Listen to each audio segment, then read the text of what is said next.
Welcome to the Sports Betting Preview Show, a pregame.com podcast. I'm Marco D'Angelo, joined with Vegas Runner. This is segment 1 of 4. It's the Sweet 16. We're going to preview 4 games this week for you on the podcast. Now, if you happen to be listening on iTunes, we're going to be doing the podcast in reverse chronological order, meaning we're going to do the Friday games first and the Thursday game second. This way, if you happen to be listening later in the week and you already missed the Thursday games, you don't have to listen to the entire podcast if you don't want to. This is big game, Sweet 16, Northern Iowa versus Michigan State. As we always do, we'll go to the numbers guy, Vegas Runner. What do you got the line on this game? All right, this one opened up Michigan State -1 with a total of 121. As of today, Michigan State's -1.5. Total still sitting at 121. Well, number 9 versus number 5. Absolutely. And the first thing that, we got to talk about, obviously, Michigan State. They won on Sunday, last second shot to beat Maryland. Michigan State really had control of that game. Yeah, until the last 2 minutes. Maryland made the big run. But the big news is, even though they won the game, they suffered a huge, huge loss, losing their guard, Kalin Lucas. How do you see, that affecting this team? If this was a pro game, NFL, or NBA, would be jumping all over the injured team because the rest of the team steps up. But you're talking about pros, and the talent dispersed on the rest of the team is so much different.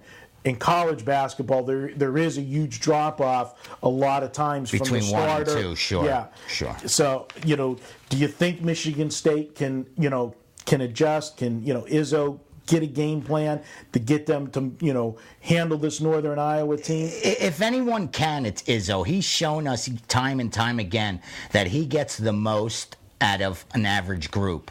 I mean, what he was able to do last year by getting that team to the national championship to play North Carolina was incredible. And he's done that time and time again. So he is one of the best college basketball coaches as far as active goes. The thing about losing Lucas is he's not just your assist leader, he's also your points leader. Mm-hmm. So it's not like you just use him as a point guard that manages the game. You rely on him for offense. So I think that makes it a lot more difficult. Sometimes a point guard who isn't going to give you a lot of points, you lose something, but not as much as when you depend on him to put points on the board. So I think that's a huge blow for Michigan State. My surprise is that the line hasn't adjusted much. I mean, talking to everybody thought this game was pretty much a pick-em either way, 1.5, 2. How high can you make it? I mean, you got a 6 versus a 9. It's not a 6 versus a 1 or 9 versus a 5. Mm-hmm. So I mean, the line was going to be close around there anyway. I'm kind of surprised that it hasn't switched or dropped down with such a significant injury. I actually thought prior to the injury that it was going to be 3.5. That was my numbers on it. Right. I think they have made a 1.5 to 2 point with Lucas, with Lucas being out. I mean, Northern Iowa, no question, their stock has risen after beating Kansas, and It was an impressive win. I mean, they did. It's not like they blew Kansas out, but they went toe to toe. Oh yeah, and had to get it done down the end. I mean, they didn't coast through the victory. They had to play some ball in those last 2-3 minutes to handle the pressure that they handled. Playing the number 1 team, where every possession in those final couple minutes were life and death. I mean, that shows a lot of grit, and I think it makes Northern Iowa a better team for it. Unlike some of the other Cinderellas that are still in the big dance, so to speak, that not only had wins but had convincing wins. Didn't get challenged by that top I think team. it's better to have this team's more likely not to bounce than a team that had the big upset but did it in impressive fashion. This is a tough ball game. I have absolutely no play on it, but this is going to be your free pick. Yeah, I do. I have my free pick on this play. I really like it. Your free pick is 17-8 here on the podcast. So, good record with your free picks. We want to keep it going. Since this is your game, I'm going to let you, take the lead, and I'll throw some tidbits in at the end. Go ahead. All right. I really like the under. I made my total 118, so just there alone, there's line value. But now with the Lucas situation, I think it makes this play even stronger, because now you don't have that point guard who has shown you the ability to totally control a game and score. So I think Izzo's not going to put so much pressure on him to run the offense, to run up and down the court. So that's going to fall into the hands of Northern Iowa, who is one of the slowest tempo teams in college basketball. Any team that could slow Kansas down as much as they did, right, to keep Kansas to only 65 points, that tells me a lot as far as having the ability to dictate tempo.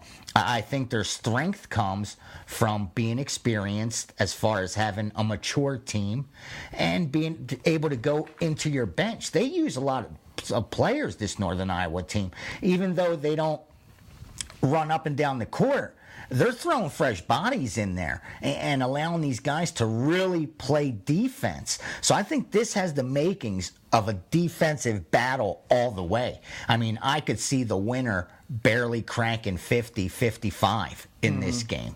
I mean, to me, that's what it looks like. I really think we're going to see a very slow tempo. And more importantly, neither of these teams score a lot of points to begin with. They do it with defense. So I think we're not going to have a problem on that end, where you're going to see, one team try to say, let's just go out there and outscore them. And then when that's the case, you have a risk of the tempo totally changing and both teams running the court. I don't see that happening here, Marco. I think it's going to be one of those systematically played games where both teams are willing to walk it up and down the court, pass it around a few times, try to work it inside, work it back outside, and play solid defense. And for me, that has underwritten all over it. Well, I agree with you 100%. Michigan State's game plan has to be to come in here and shorten the game. Without your quarterback, so to speak, on the floor, you want to shorten the game, minimize... And keep it under control. Minimize the possessions. And I agree. Northern Iowa's natural style is to play a slow half-court game. They've done that many times in their Missouri Valley Conference games. But do you think there's the possibility that Northern Iowa, knowing the injury to Michigan State, try to change their game? That's what I was thinking too. Is that the way that they're going to try to exploit Michigan State and say they're missing their quarterback? Let's run them. Let's get them out of their comfort zone.